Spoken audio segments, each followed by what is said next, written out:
Legal challenges to some of President Trump's controversial policies have already made their way to the U.S. Supreme Court. Votes from two conservative-leaning justices have surprised some court observers.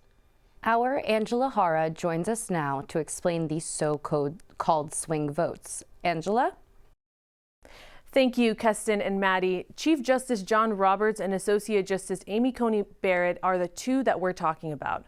On many cases before the court, they side with the other four conservative judges. But in a couple of recent high-profile decisions, one or both of them have swung the other way, joining the three liberal-leaning justices, and thus rejecting part of the Trump agenda, or giving the president a very narrow win.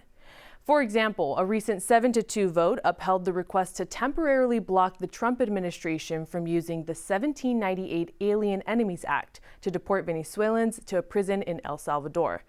In this emergency voting decision, both Barrett and Roberts voted with their liberal colleagues. However, this comes after a decision earlier this month when Chief Justice Roberts had formally joined the conservative justices in a close 5-4 win for President Trump.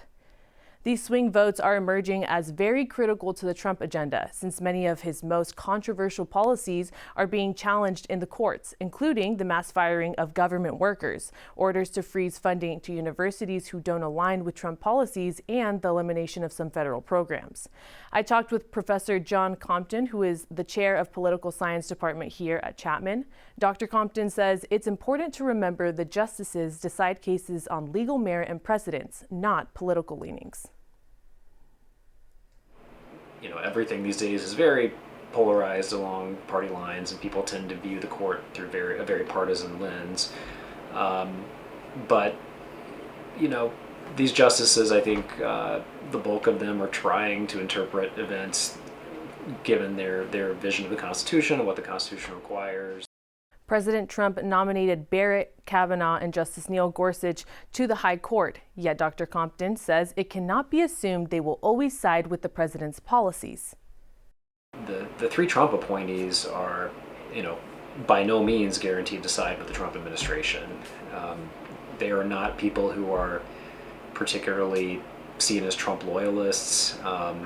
You know, if you go back to Trump's first term in office, when he had these three Supreme Court vacancies to fill, he really looked to the, you know, Republican establishment, the Federalist Society, these conservative legal groups to fill those seats.